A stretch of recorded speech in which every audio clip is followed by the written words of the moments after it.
Hi, I'm Dr. Stan Steindl. Welcome back to Compassion in a T-shirt, where we explore the science and practice of compassion and how it can transform lives. Today, I'm thrilled to introduce Dr. Tony Fernando. Tony is a practicing psychiatrist, sleep specialist, and senior lecturer at the University of Auckland. He's been an award-winning teacher in psychological medicine and has a fascinating approach that blends mindfulness and compassion with modern psychiatry. Tony's work is deeply influenced by his personal practice of Buddhism. He's even been an ordained Buddhist monk in Myanmar. His latest book, Life Hacks from the Buddha: How to Be Calm and Content in a Chaotic World, offers 50 practical life hacks inspired by ancient wisdom to help us all navigate the stresses of modern life. Tony has been on Compassion in a T-shirt before, back in July 2021, and I can't wait to dive into the powerful insights and practical advice that Tony has to offer this time around. I hope you get a lot out of it too, and so I bring you Dr. Tony Fernando.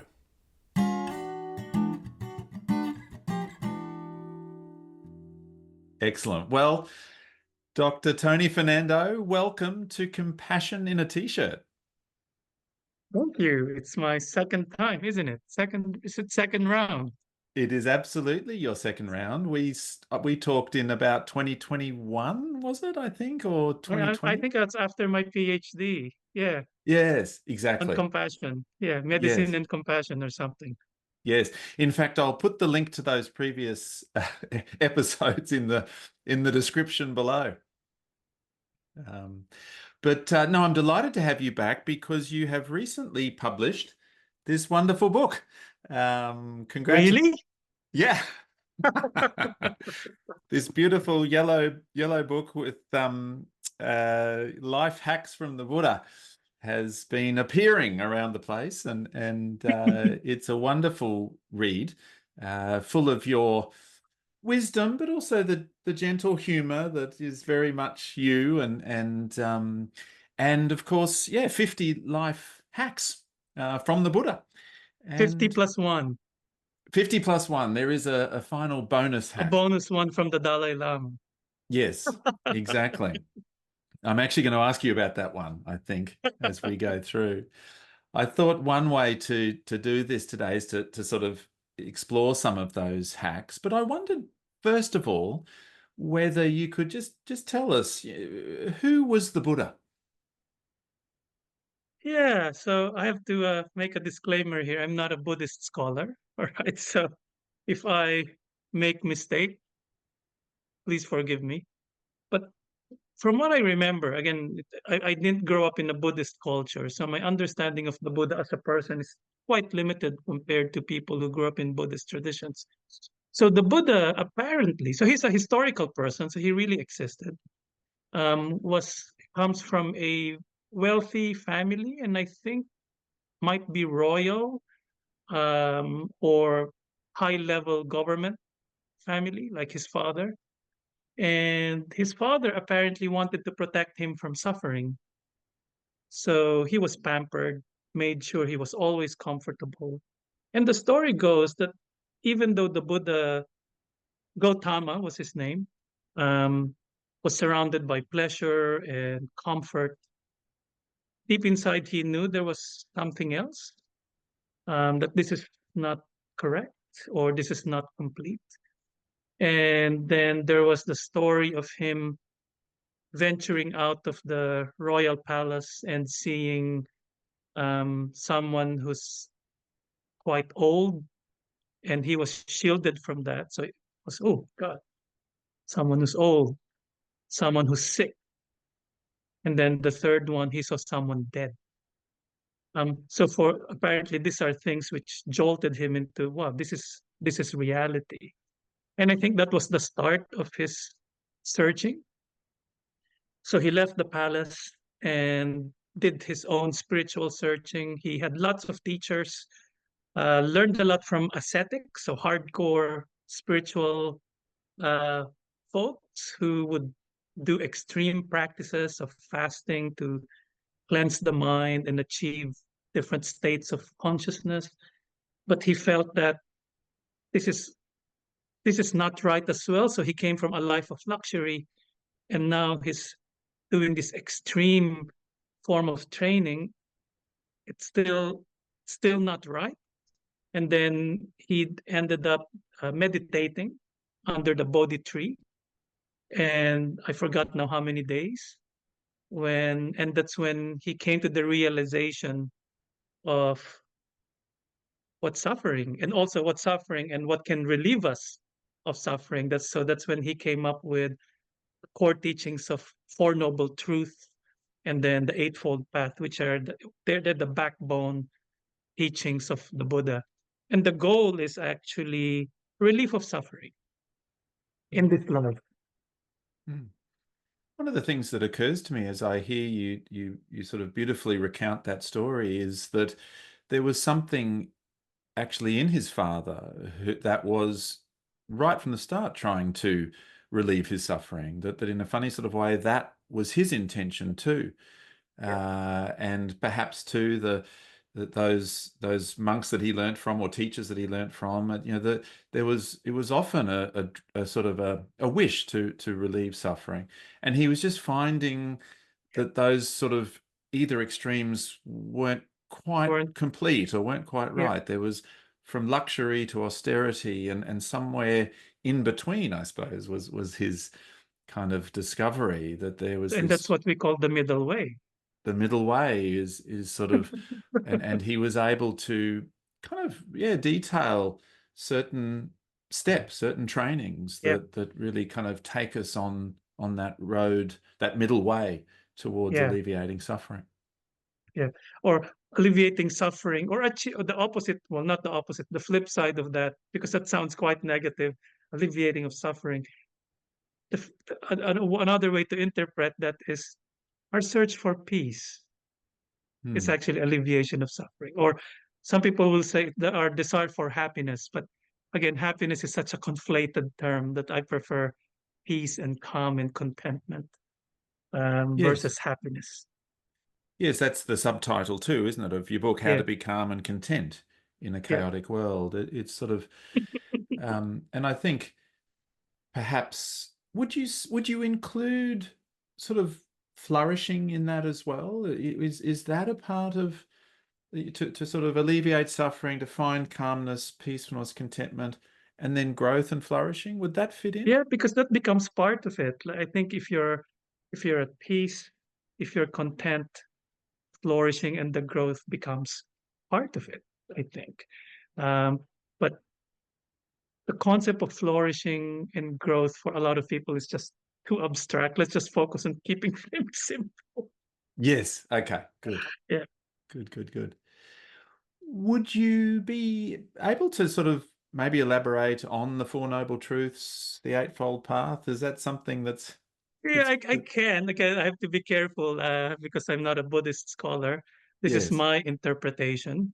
Okay. Um, so the Four Noble Truths include number one, that, so this is all paraphrased, is that regardless of where we are in life, life is bumpy. Hmm. So it might be smooth and then boom, there will always be bumps. There will always be suffering. Um, and then number two is we need to identify it. We need to actually understand suffering. And when we understand suffering, then that's when you can transcend it. So it's similar to a medical diagnosis, a doctor saying, there's an illness. So, but we need to be aware there's an illness. Number two, uh, you need to identify it, be be uh, uh, be knowledgeable about the illness, and then number three, there's actually a way out. There's a treatment, and the proposed treatment is what you call the Eightfold Path. So it's quite simple. There's an illness. We need to understand, comprehend it, not just theoretically. So a lot of his teachings are actually not theoretical. The beauty of a lot of his teachings is you don't have to believe it. If you understand it and then you see for yourself it's working for you, wow. If it's not working for you, put it aside. And then the treatment he's recommending, you can summarize a lot of his teachings into what you call the eightfold path, which he actually taught. There's this 8 things that they're not stepwise, so you can mix and match them or concentrate on a few. Mindfulness, which a lot of people know about, is number 7, I think. Mm. So it's just one of the 8. That's also one of the reasons why I wrote this book, is because there's a big movement on mindfulness, which is fantastic. But I feel that we're shortchanging people, uh, because mindfulness, the way I view it, is like a Ferrari, which is a fantastic vehicle, car. But if you just learn mindfulness in a limited way, it's just like using the Ferrari to go to the dairy. When in fact, if you understand mindfulness in its whole context, from the Buddhist perspective of the Eightfold Path, this Ferrari can just zoom. So that's also one of the reasons why I wrote the book, is to balance a lot of the mindfulness focused only teachings, when in fact mindfulness is very important, but it's just part of a big, rich teaching from the Buddha. Mm. I think you say in your book, you kind of see the Buddha as sort of the greatest ever psychologist in a way, that he was able Yeah, to, yeah, pull together such wisdom and kind yeah, of sort of package it in a way that does offer simple, is it, or kind of yeah. definitely steps that make a lot of sense and They're together actually, powerful. when you listen to or when you read core teachings of the Buddha, they're simple, Mm, but requires a lot of practice and experiential learning, and but the concepts are easily understandable, easily understandable. And just talking about myself, so I became acquainted with Buddhist teachings 20 years ago, 2004. And when I read it, like the simple books, there's a lot of simple books in the Buddha's teachings. A classic one is What the Buddha Taught. So it's a free PDF one written by a Buddhist monk. So what the Buddha taught, very basic. And I thought, yeah, I got it. Little did I realize that every time you read it, and the more mature you get, it just gets into this deeper layers. So when I read it, like my total understanding is so different from when I understood it in 2004. Because also I've practiced, I've seen my mistakes, I've seen my suffering. It now has this different dimension. So it's simple, but might take several lifetimes, hundreds, thousands, if ever that's the thing, of lifetimes to really comprehend. yes. Yes, it's sort of simple and practical and deep and profound in a way. Yeah, Like it's yeah, all of that, and it provides us with ways to, yeah, kind of hack into life in ways yeah, that really help us to yeah, to feel content, to feel at peace, to feel calm, to engage with life in that kind of way. The first noble truth there, something about, suffering is a part of life, I hmm, guess, and then we sort of struggle with that, don't we? We struggle yeah, with yeah, with the way that with the pain or disappointment or suffering that we might yeah. experience. What is suffering?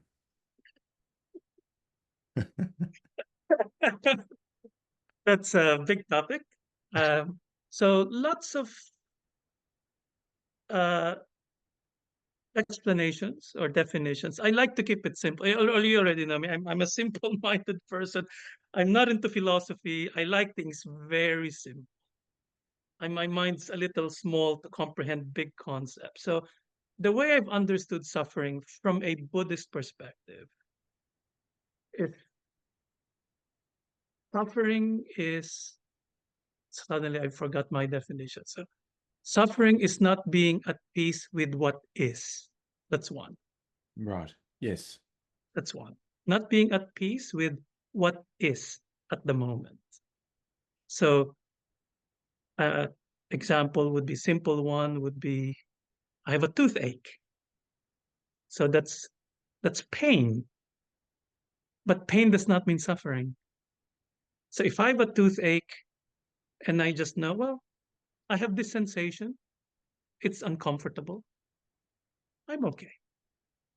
I have pain, I'm not suffering. What a lot of people do, they have a toothache, which is discomfort or pain, and then the mind elaborates it. Bloody hell, what's going on? Who's that stupid dentist? I should have gone to the other dentist. And probably I'm eating too much, unhealthy food. I'm such an idiot. Why did I do that? I should have flossed and brushed my teeth since I was a kid. And what will, how much will this cost? I don't have good dental insurance. So from the pain, the mind now starts to create all of these incredible narratives, or one of the terms I use in the book is called papancha, which is that tsunami of thoughts. So from the discomfort or the pain, the mind now makes it this elaborate, horrible thing, and now you're suffering. But if you're a little mindful and you're a little skilled, you notice it. Oh, I'm having a papancha or overthinking moment. Just go back to the present, go back to the breath, go back to the body. And what I have left at the moment is I'm breathing. I can sense that pain, but I'm okay. Mm. So it's the basic recognition of okayness of life. Suffering drops, if Mm. that makes any sense. Yeah, suffering. It reminds me of the parable of the two arrows, I suppose. That Yes, seems that's to my be a favorite. One yes. of my Tell us that one. favorites. Tell us that one. Yeah, so again, disclaimer, I'm not a Okay. scholar and I'm not good in quoting things, and probably the story might be a little different from the original. Okay. But that's what I mentioned there with the toothache is similar to the two arrows. Yes. So the Buddha, of course, in his time, when they would have battles, there's a lot of focus on arrows. So he used that as a metaphor that in war or in a battle, inevitably you will get hit by an arrow. That's the main what's this weapons that they use. So in life, eventually you will get hit by an arrow many times. And the first arrow are arrows we don't have control over. Okay, so your car got dinged, toothache, traffic, government got elected. It's not the government you want. And then you have horrible stuff, your marriage dissolves, or your child gets sick, or someone dies, someone close to you. These are things we don't have control over. Life just happens. That's the first arrow. And the first arrow does not mean that you suffer. It all depends on your stance on how you receive the arrow. The second arrow causes the suffering. The second arrow now is what I mentioned earlier. That's the catastrophizing, that's the blaming, that's the horrible narrative we've created. That's when we generate a lot of anger, resentment, or that's when we overthink the same scenario over and over. Oh, why did I get hit by the first arrow? That's this. Oh, which brand of arrow this is? Oh, this came from that tribe. That doesn't help. You just notice, oh, I got hit. It's all right. So you just have the first arrow, second arrow is the suffering, the elaboration that the highly evolved brains that we have created. Mm. We have tricky brains, really, don't we? Or Yeah, I I mean, think yeah, the reason also I wrote the book was not to say that we're bad. Our brains evolved like this to protect us. We need to analyze, we need to come up with scenarios for the future. If in case you got attacked by a lion, you need to plan, or probably I need to avoid that part of the savannah, or or it's, we have a drought, or we need to review things. How can we actually save up? And so the brain, in its protective ways, have come up with elaborate techniques, strategies for survival. But for many of us, it's excessive, Mm, and we don't get the training to manage or to understand that it's overthinking now. It's over elaborating. mm. I think it's chapter 2. We are all Uh-huh. crazy, uh, which is sort of, yes, we are all crazy. Yeah, that's a very politically. I'm opening my book as well. That's a very politically incorrect way of saying things. In fact, I was about to. I was invited to give a lecture by one big medical group in Australia and New Zealand, and they asked me, "What title is your talk?" I said, "I want to tell all of these doctors we're all crazy," and as expected, they didn't like that. So I have to rephrase the title because it's potentially offensive to people. okay. But that's the sort of thing that I think the Buddha would say, isn't it? That's what we're dealing Oh, with. We're he we're dealing actually with has I think he has harsher words. harsher words. Yeah, he sort of might say we're sort of We all are deluded. delusional. Yes, We are delusional. yes, Um, and that's some of right. my teachers, Buddhist monks, say, and I use it the term once in a while, that we're all in a mental war. Mm, All of us. We're living in this world we think is rational. It's not, because all of us have misperceptions. All of us have prejudices, biases. The way we remember things are totally incorrect. Um, we are ruled by emotions. We misperceive things. We think we're superior over the other. It's we're all the same. We're all crazy. When I say we're all crazy, I'm not talking about psychiatrically DSM-5 certifiable, but we're not objective and we're not rational. That's mm. essentially what I'm saying.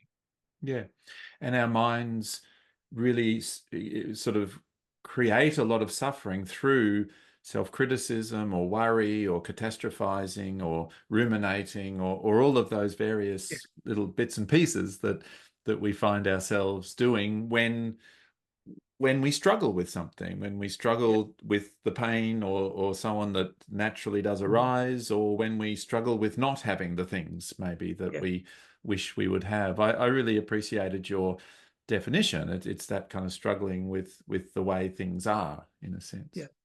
But also, I have to qualify that, you know, even though the relief of suffering comes with acceptance of this moment, it does not mean that you are resigned, because at this moment you also have choices to make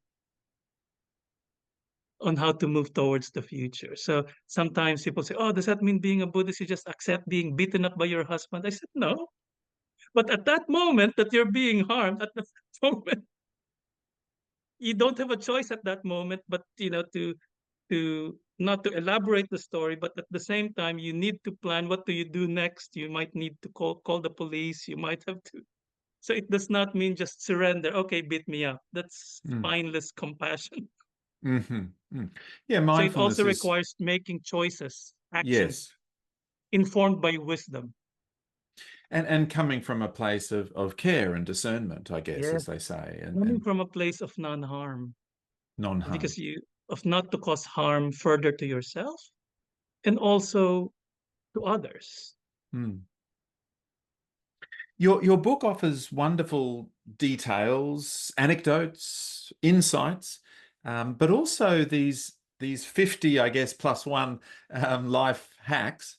Yeah, I wondered whether I might just sort of work through randomly a few of sure. the Yeah, hacks and sort of I hope I can remember them. see what you have to say. I know That's why I I'm have the putting you book on in the front spot. of me for reference. Yeah. Well, hack one is physical pleasure and material possessions can only bring so much good feeling. They do not last long and can even cause complications in your life.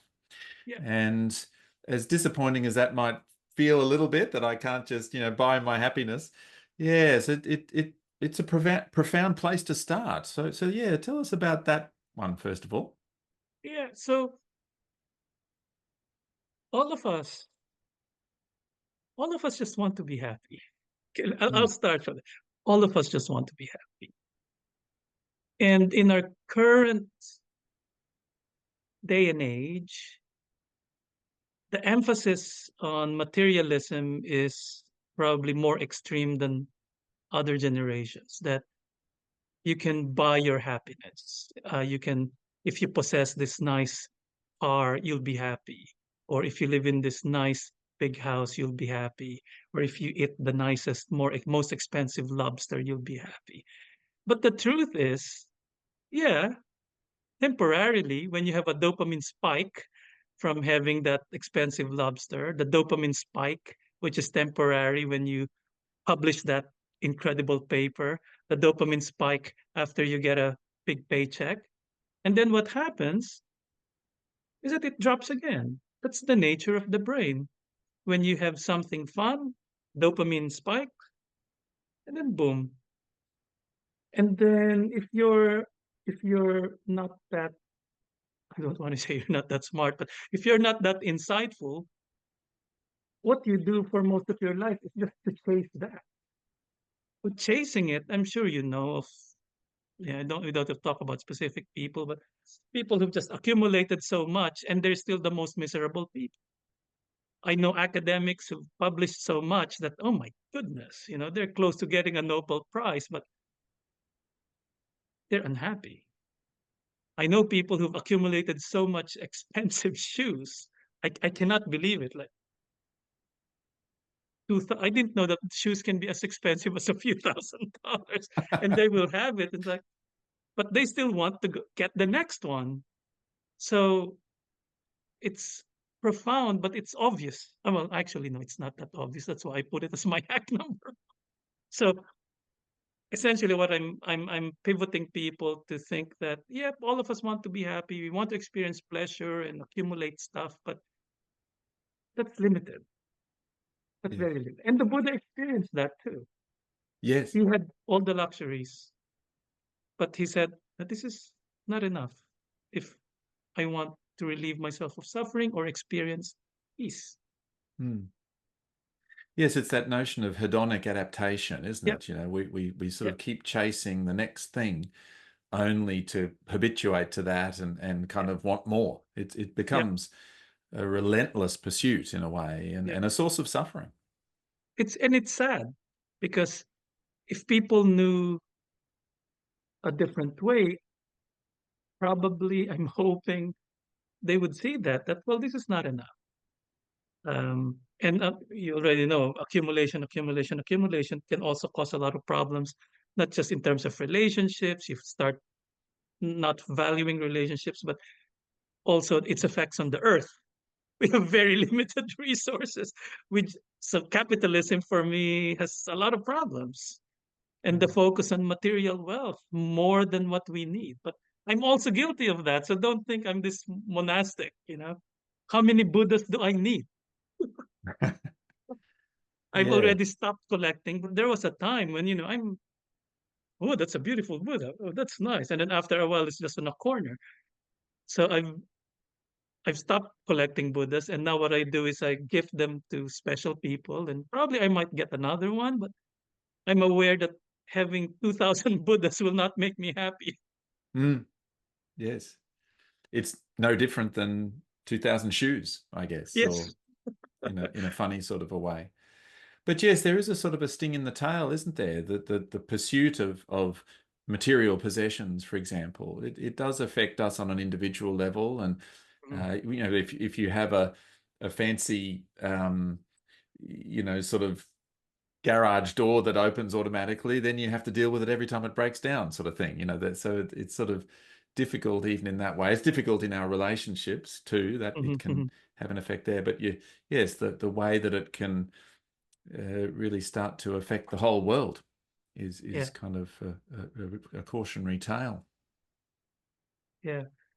But I think it also has, I'm not sure if I mentioned it in the book, but accumulating also has an evolutionary advantage. So we are wired to desire and we are wired to acquire for survival. And if you're what's this, an alpha male in a primate tribe, if you're the alpha male, you get the top cuts of the steak, you get the best partner, you get the best sleeping accommodation, sleeping arrangement, but you die early from heart attack.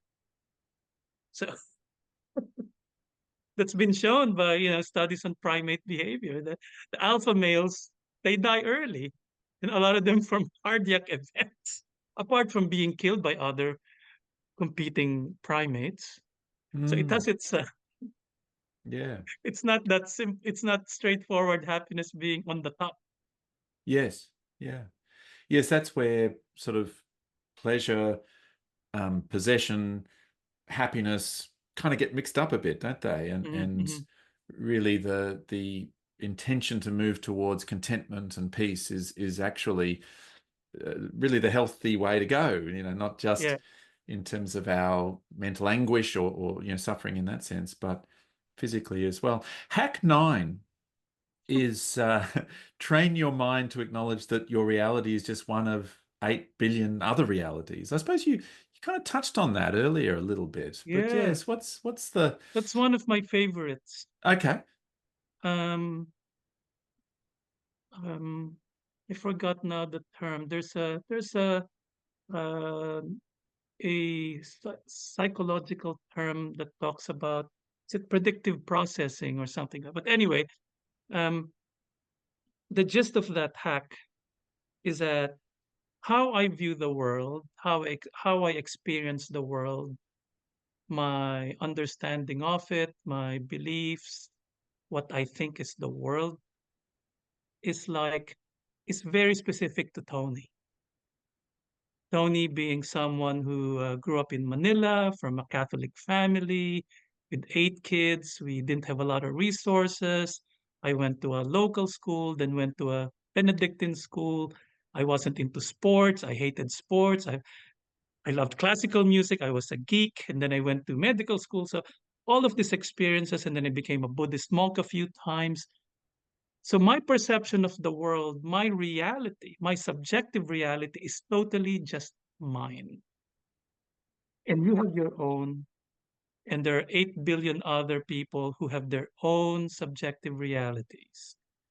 The beauty of that hack for me, it allows me to think that I'm not superior.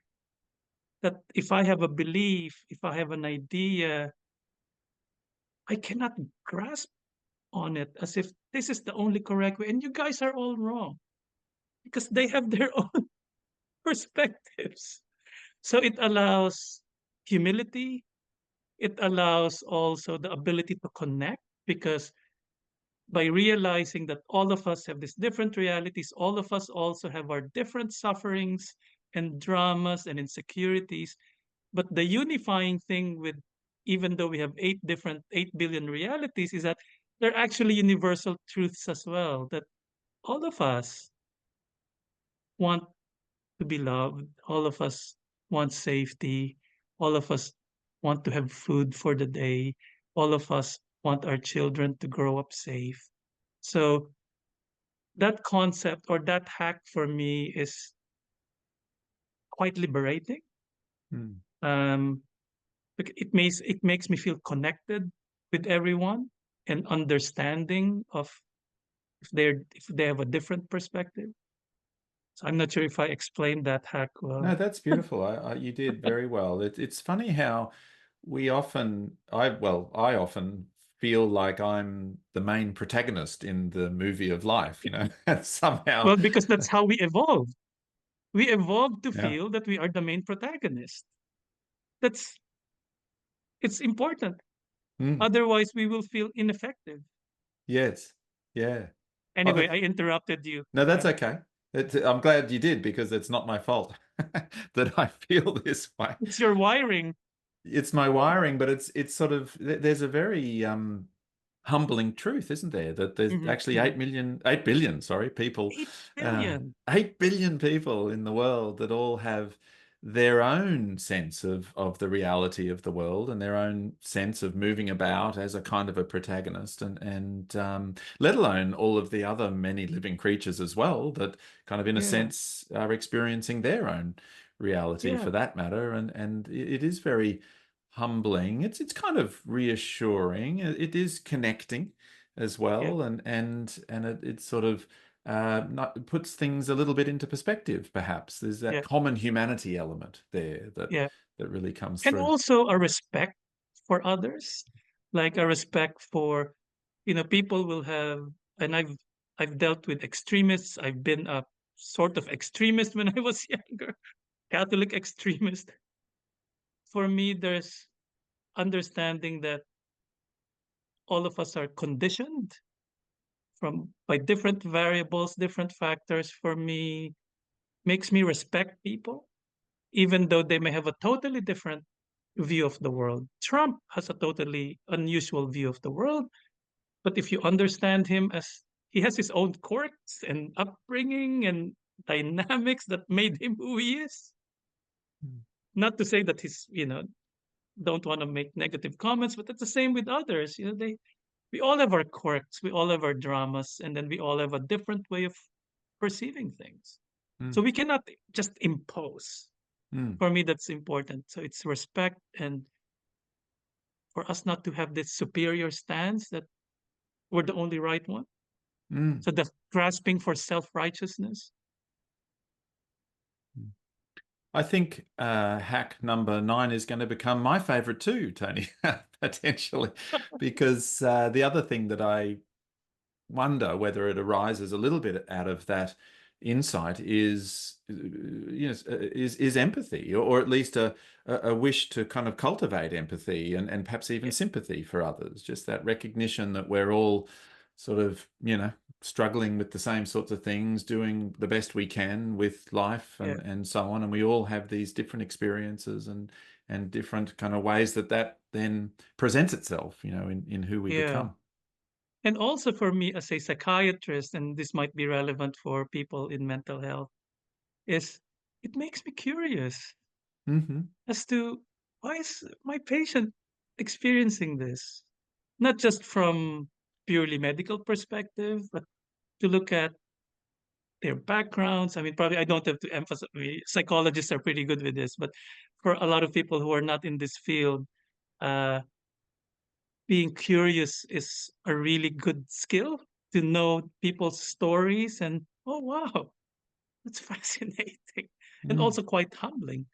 mm, The privilege we have as people in mental health, the stories that people present to us is just, we're incredibly privileged to listen and hopefully be effective in helping them.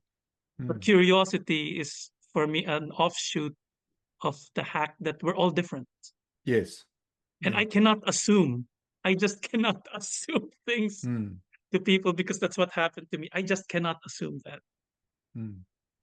Yes, curiosity, and um, it's actually very moving, isn't it, when you connect Mm, with that hack and you sort of stop and think about it, and it's very moving and a privilege yeah. to hear people's stories. Hack 13.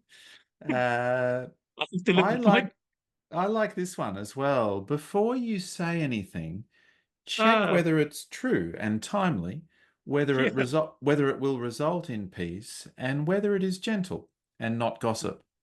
Yeah. yeah. This is a very important hack, not just from me. All right. So now this is going back to core Buddha's teachings. So the Buddha, in his the way I describe, I don't want to say I describe it because it was described by one of our teachers. One of our teachers, his name is Ajahn Jayasaro. So that's an Thai name, but he's English. One you can Google him, Ajahn Jayasaro, Jayasar. Ajahn means teacher in Thai. Um, he talked about the Buddha's teachings as a threefold training. So there's a training in wisdom, there's the importance of ethical behavior, and then the mental practices. So to follow the Buddha's teachings properly, it has to be this threefold training. So it's not all theory, it's a lot of practice. And in the ethical realm, the Buddha came up with precepts or sets of behaviors for his followers to voluntarily adapt. This is interesting. They are not commandments. They are not commandments. They're guidelines for living. And one of the most important precepts is the precept of kind speech, which is when I first heard about it, oh, that's all right, I'm kind. And then I looked at the precept. Oh, the threshold is very high. Uh, so, from the Buddha's perspective, kind speech has different components. Number one, it has to be true, but it doesn't stop there. So, which also means that, let's say you're having a fight with your partner, even though it's true that your partner's overweight, you can say, you're like this, and by the way, you're overweight. So that's true. But that's actually not following the Buddha's precept. Because in addition to being true, he, so I just want to make sure I don't misquote it. It has to be timely. Is it the right time to say something? Will it result in peace? Is it kind and gentle? And is it not gossip? So the reason why I think this is very important is nowadays when it comes to not causing harm. So non-harm is the most important of all the Buddha's teachings. So you can forget even meditation, you can forget all of that.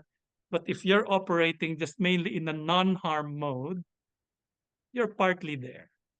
So speech is how we actually harm a lot of people nowadays. Mm. In fact, again, the disclaimer, not a Buddhist scholar here, but I remember there's a set of Buddhist teachings of 10 unkind actions that we should avoid. So he likes lists.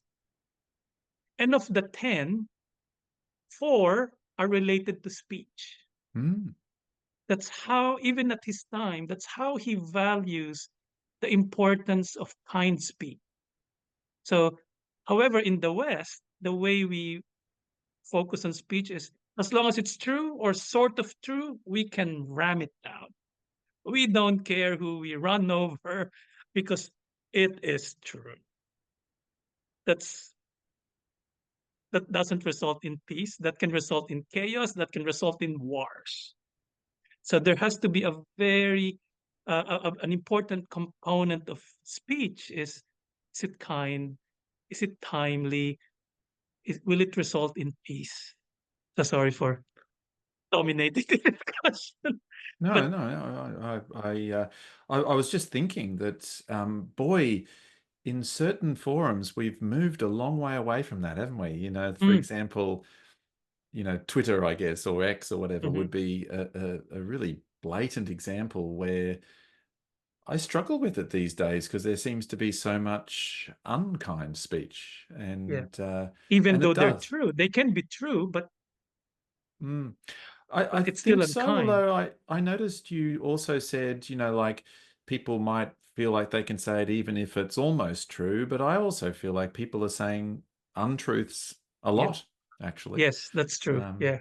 they're using very harsh, untrue, untimely speech that's really designed, I think, to create more chaos. More chaos. More chaos. Which Mm. is a total opposite of what we're trying to talk about. Yeah, no, it's a bit heartbreaking, really, isn't it, to see humanity, kind of just going full into, or sort of diving head Mhm, first mhm. into what is really much more harmful in that Yeah. sense. Yeah. But Mm. I'm not sure if it's a whole global thing because I think in certain cultures and it might be my misperception of certain cultures. Let's say I have this affinity for Japanese culture, and in Japan, I don't think they've moved as far as we are in the West when it comes to saying untruths. So for them, Yeah. there's still a lot of emphasis on kind words.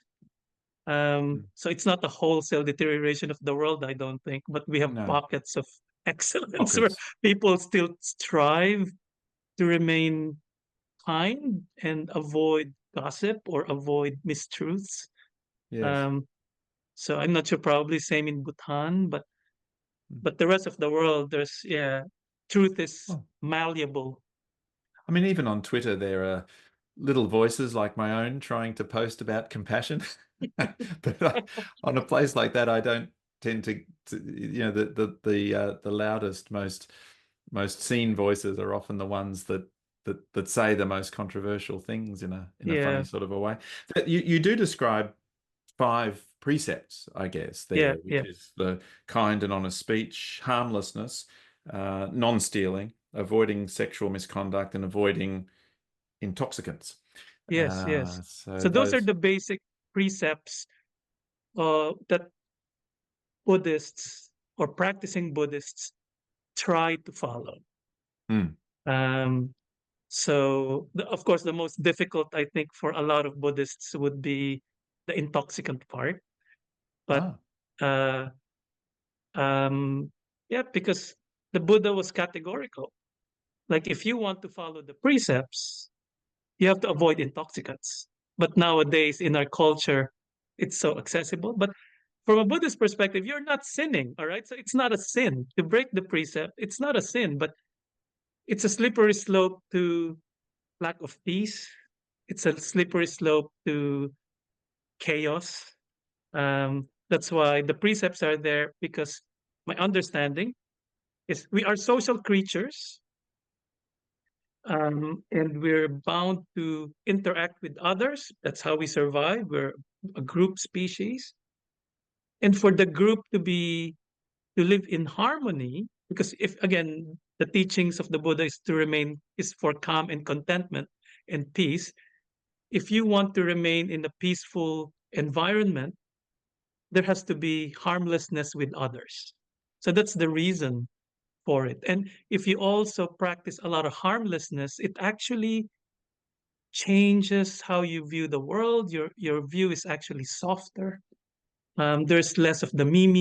You're more concerned about, oh, will I actually cause harm to my neighbor, or even to the car who just cut me off by giving him a finger. So it's actually all linked to mindfulness as well, because when you practicing the precept requires mindfulness.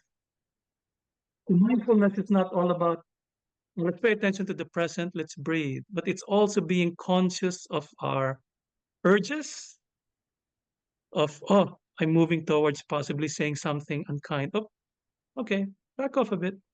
That's mindfulness. Hmm. Yeah. Just that awareness in the moment of self in an Yep, interaction with others, and yep, that gives you a chance, doesn't it, yep. to sort of do something else. I mean, at Hack 22, I think relates to what you're saying too. Not giving in to all of your urges is good for you. Yeah, that's all I can say. Yeah. I'm sure Yeah. you I'm sure you've we of course it's hard to judge rock stars or famous Hollywood people who have all the money in the world to get all the cocaine they want, all the fanciest cars, and a lot of them are not models of peace or chaos. Hmm. Um, and the interesting thing when you talk about urges is when you practice mindfulness more regularly, you notice the urges come up, and then it's up to you to act on it. And then if you just watch it, hmm. In fact, what happened for me probably the last couple of years was because I love food. I love chocolates.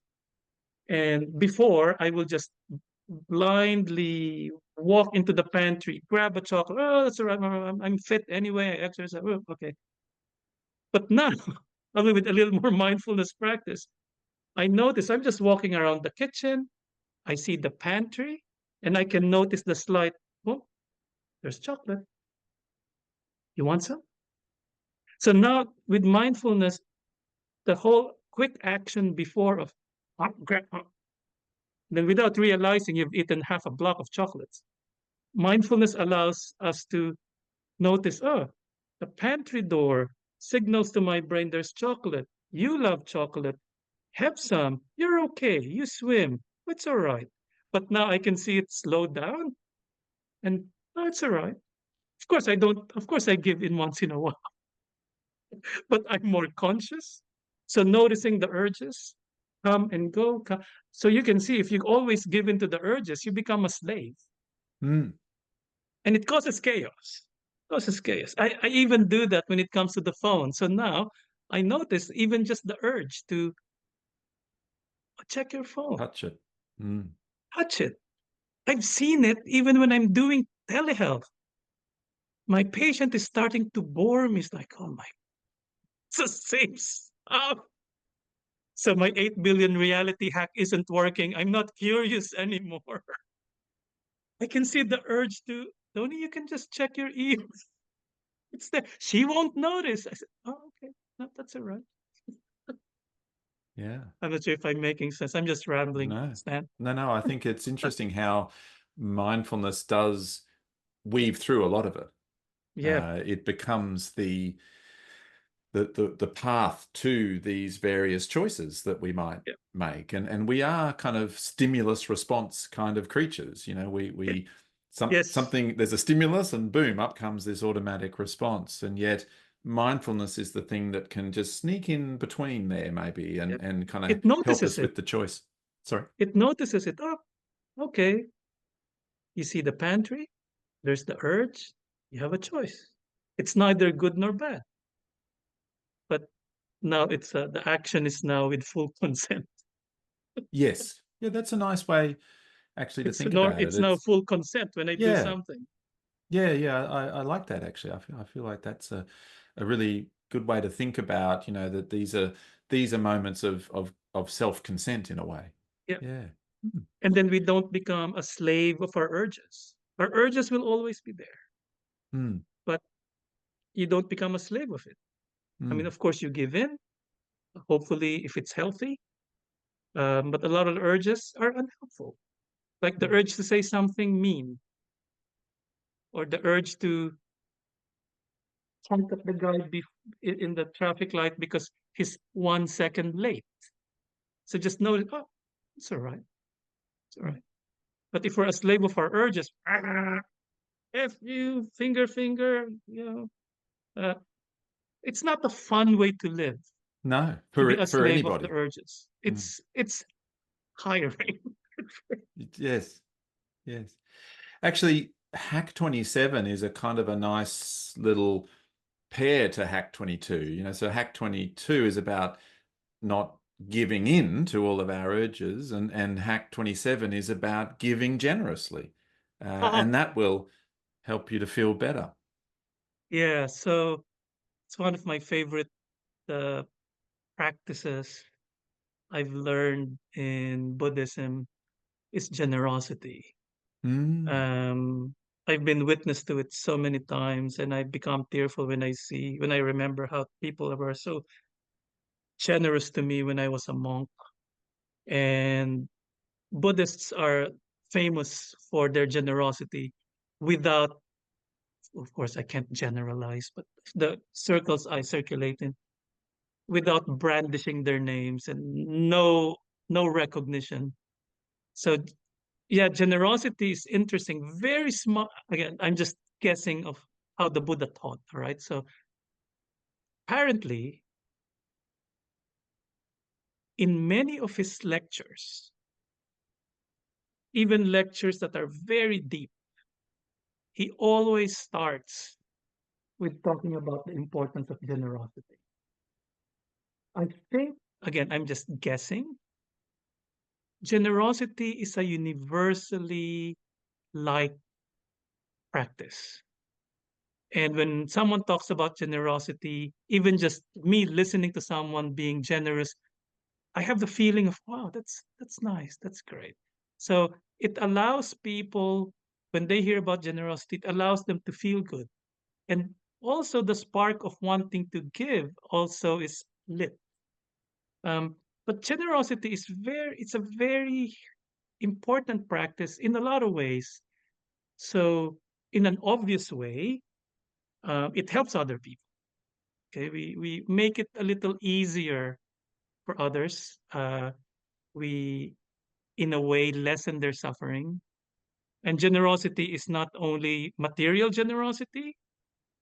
In fact, that's a common way of generosity is material, but the most important, of course, is the generosity of our presence.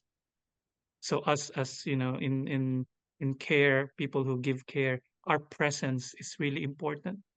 And then the generosity of time. Um, so that helps others, but it also helps us because it makes us feel better. But at a deeper level, when we practice generosity regularly, we are actually de emphasizing the self, Mm. which, from the Buddha's perspective, our preoccupation with I, me, mine, this is my identity, this is me, that's actually the biggest source of suffering. Because the preoccupation, the I, me, or mine actually fuels the overthinking. All the overthinking is usually all about ourselves, about how good we are or how shit we are. It's all about ourselves. So generosity takes away that constant focus on me to others. And then the de emphasis on ourselves also leads to peace and contentment. I think it's a very smart way to promote peace, is generosity. Mm. You can sort of imagine that in the global machinations, can't you? You Mm, know, like imagine if there was just that little bit more generosity between countries, but yeah, certainly between peoples. I suppose sometimes fears arise, threat system yeah. gets activated. We worry about how our generosity will be received or Yeah. taken advantage of, and yet there is something so powerful in having a Mm, spirit of generosity and living a generous life. yeah. And and this is just a fantasy, but the amount of money spent on defense, trillions and trillions of dollars or rubles or pounds spent on defense, if even just a small bit of that are focused on alleviating suffering and fostering goodwill, it will be a much better. Yes, But anyway, it's a fantasy. Yeah, yes, it yeah, seems so sort of obviously correct though, doesn't it? But on the other yeah. hand, it does seem like a fantasy. Hack 36, I think brings together the stuff we were saying about mindfulness. Mindfulness is one of the best ways to unhook ourselves. Uh, I'm looking at it. yes, I think that is actually not quite right what I've got there. Let me just go Oh, back. yeah, yeah, you're right. I like this hack. Sorry. Of course, uh, Let I use this with my patients. right. Hack So 36. If this is the one you're talking about, is mindfulness is one of the best ways to unhook ourselves from the clickbaiting mind. that's the one. Yes.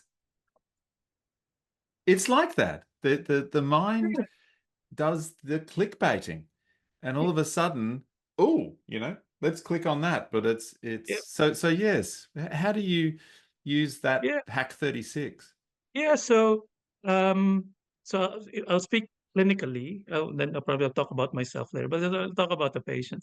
So I have a lot of patients I'm a sleep specialist, so I see a lot of patients with insomnia. And a big subset of them have what you call sleep anxiety or insomnia anxiety. And what tends to happen is because they've had poor sleep, now they get anxious in the evening, or some of them even in when they wake up in the morning because they start thinking, oh, tonight I'm not going to sleep.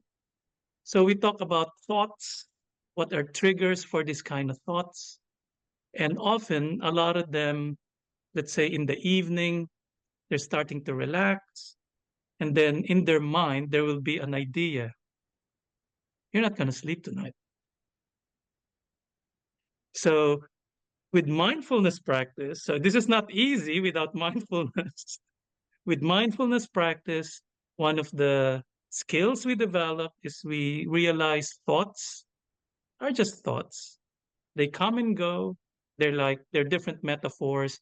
They're like clouds that just pass by. It's up to you if you want to hang into the cloud. Or some people will talk about you're in a train station, different trains pass in front of you. It's up to you if you stop at the train that stops in front of you. But what I found more relatable, particularly to young people, is that our mind presents ideas and thoughts, nothing different from a scammer who sends you emails and text messages.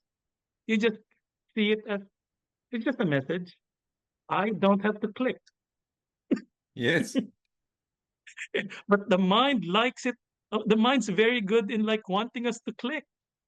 So with a lot of my anxious patients with sleep, we talk about mindfulness, we talk about identifying, noticing thoughts.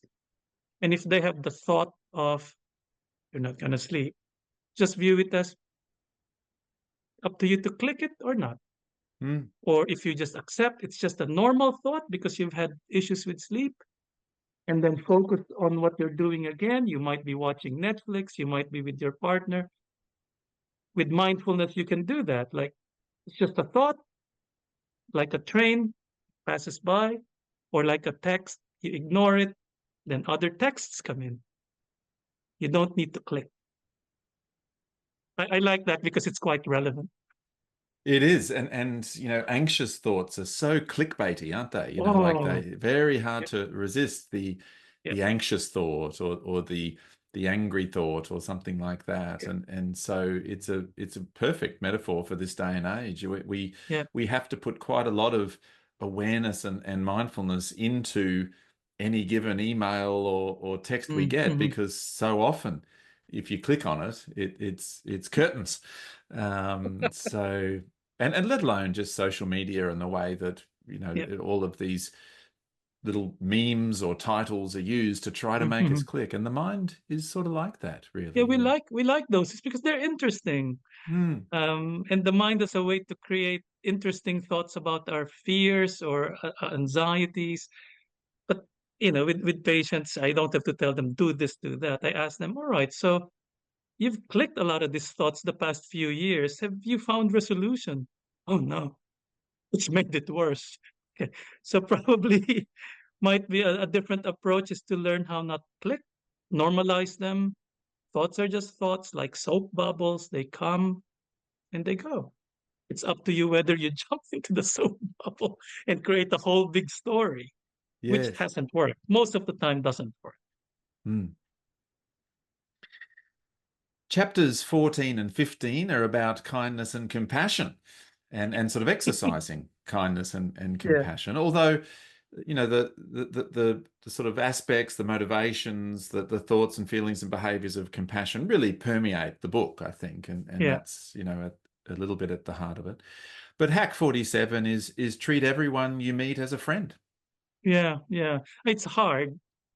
Mm, So I got that from the Dalai Lama. mm, Um, and it's the mentality of not, well, the natural, well, I'm speaking for myself. I think my default way of thinking is when I see people, there's that in group versus out group. It's my mm. tribe, not my tribe, or neutral. But from a Buddhist tradition, we train the mind to see everyone else as exactly like us. And we do that through different practices. Meta meditation is one of them. The realization, the 8 billion hack is related to that, that Mm. we all have our different stories, but we also have our own dramas and sufferings. Um, Viewing things like that, viewing people like that makes us feel more connected. The hack of treating everyone as a friend is quite an ideal, but that means valuing people, treating them with respect. It can be as little as a short. I mean, I'm not sure if it happened. I think it happens in Australia, but in New Zealand, particularly in smaller towns, with checkout people in the supermarket, you always have a small talk. Hmm. Hmm. Like even with random people, it's even in Auckland, it still happens in Auckland. I swim and then people will bump into you, and then you have a little bit of a banter. It's a nice feeling, and then you start feeling connected. There's that common humanity aspect. We're all in this together. Mm. So it's an important part of training the mind for peace. Is Mm. we're all in this together. We're in group. All of us are in group. There's no out group. But the mind likes to divide, again, probably for survival reasons. You have to be a little careful for with people who are different in the past, but generally nowadays it's pretty safe. Yeah. Yes, it's really trying to treat people with sort of warm friendliness, isn't it? Yeah. And kind of like a friend. It doesn't mean that we necessarily are friends with everybody. It's kind of treating like as a friend in a sense. And I think Hack 49 helps here too, because that this one is, when dealing with difficult people, remember that they're probably suffering, Yeah. stressed or fearful. Yeah. So we try to treat everyone you meet as a friend, and knowing that some will be difficult, and that Yes. perhaps they're suffering. Yes. I use that hack a lot too, particularly. I mean, that hack was um, one of the things I've also. I'm not sure actually where I'm not sure if that from came from a Buddhist teacher or from my PhD. I forgot now, but that works for me so well. Fortunately, in my practice, most of the people I deal with are easy, relaxed because I work in private practice. But in the past, working in public, where you encounter hostile patients and families, um, that hack has always helped me. So when there are difficult people, patients who really think you're the worst, or the whole health system is the worst, they're angry, they're blaming, or in the emergency room, people who are just causing chaos, instead of seeing them as out group, bad people, they're not your sort, to view them as the reason why they're like that, Mm. they're suffering. In fact, one surgeon told me this. I forgot the name of the surgeon. He's a he's a gastric surgeon. He said he attended one of my talks on compassion. He said when he encounters patients in the emergency room or in the OR who are really angry at him or the hospital, he said most of the time they're actually fearful. Yeah. So he then approaches it from a point of allaying their fear, and then the anger disappears. So I use that as well. So I learned that from a surgeon, that fear Mm. is also a driving force for hatred, and that's what's happening in a lot of conflicts. There's a lot Yeah. of fear mongering. If you don't decimate this group, they will kill us. But if you start from that stance, it will be Chaos. chaos. But if you start from a stance of, yeah, we're all suffering here, we all want the same thing. Mm. It's I'm not sure if I'm too idealistic, but it's a way to compromise. We can start seeing that we all want our kids to be safe from bombing, from raids. Both of us, regardless of religion or ideology, we all want this. So it's very different. You start from common humanity again. We're the same. There are differences, but we're the same at the basic level. Yeah. Yes, a dear friend of mine in the motivational interviewing world, Patrick Bertiome, he told me sometimes he sort of will say to himself, oh, you really hurt me, you must really be suffering. Yeah, It's that kind of ability yeah, to sort of see behind, some of the behaviors and so on, and really kind of have that much deeper understanding. You did have, as we said right at the start of our conversation, you had one final bonus hack. The Dalai Lama reminds us, if you want others to be happy, practice compassion. If you want to be happy, practice compassion. What does that wisdom really mean to you? ah, that's a deep one. Yes. Um, Sometimes even in Buddhism or in whatever philosophy we subscribe to, there can be it can be quite complex. There's so many things: the preoccupation in the self. There's the five precepts or 227 precepts if you're a monk. There's the Four Noble Truths. There's the Eightfold Path. It's oh my gosh! And then of course with Christianity, you have in addition to the Ten Commandments, there's so many tenets. Religions or philosophies that want to promote peace can be so confusing. But the Dalai Lama simplified Yes. a lot of this is compassion, practicing compassion, because compassion actually incorporates all the precepts. It all boils down to compassion. All the precepts, even mindfulness is highly linked to compassion. The more compassionate we are, the more grounded we are, the more the parasympathetic system is enhanced, the less the sympathetic system is firing. So it sounds very simplistic, but compassion, I think, encapsulates everything from again, this is my spin on the Buddha's teachings that compassion just simplifies everything. So it's a big topic. Yes. It really, it's kind of just that kind of, for me, that guiding principle, like Mm. It compassion can be your incorporate. compass. It can be your compass, and it just incorporates so much, and yet it's also just a kind of a reminder of the Mhm. intention really behind Yeah, everything, yeah, and the commitment really behind yeah, everything. And the nice point too from the Dalai Lama is that it it it it links then to sort of happiness really, yeah, or the peace and contentment that you refer to, yeah, that everyone, including ourselves, can feel some of that when we yeah, practice compassion. I really appreciated too your epilogue, I think it was, where you kind of said, like people can start with, just something fun and easy in amongst all of yeah, this. There's so many great life hacks, I guess,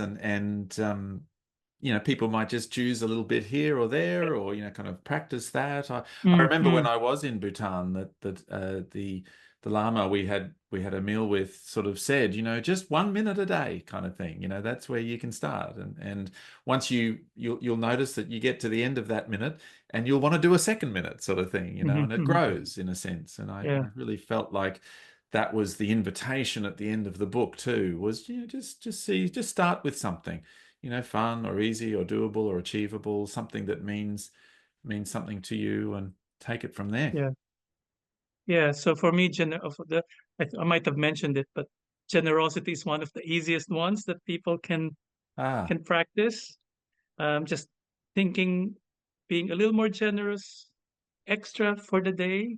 And again, generosity is not just money, but it can be a listening ear, paying more attention to someone, paying more attention to your partner when they're talking about how hard the day was, or having an extra few minutes being with your kid instead of just, oh, I need to focus on my emails. Um, for me, generosity is one of the easiest ones if someone wants to look at Buddhist practices for peace and contentment. And it's hmm. contagious. It's contagious. And for me, I mean, sorry, this morning as well, like, I got up, and then I had my coffee, and then I looked outside, and there were two blackbirds just looking for food in my backyard. You can see they're trying to look for food. And for me, it's like, well, probably I'll give them a little bit. I have extra rice. And then after my coffee, just put out some rice there, cooked rice. And then the excitement with seeing a lot of birds and for me that filled me up. That it's a recognition that we're all creatures. You looked hungry. I had food. I hope it benefited you.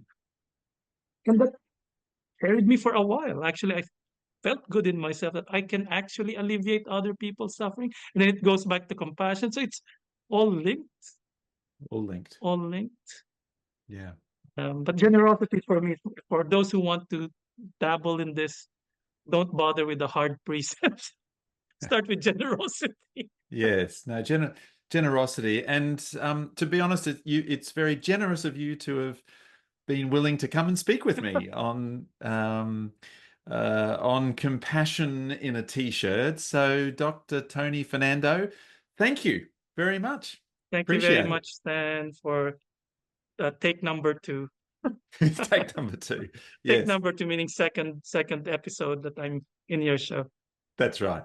And I will have all of the links to your work and your wonderful book in the description. So, yes, thank you very much. Thank you, Stan.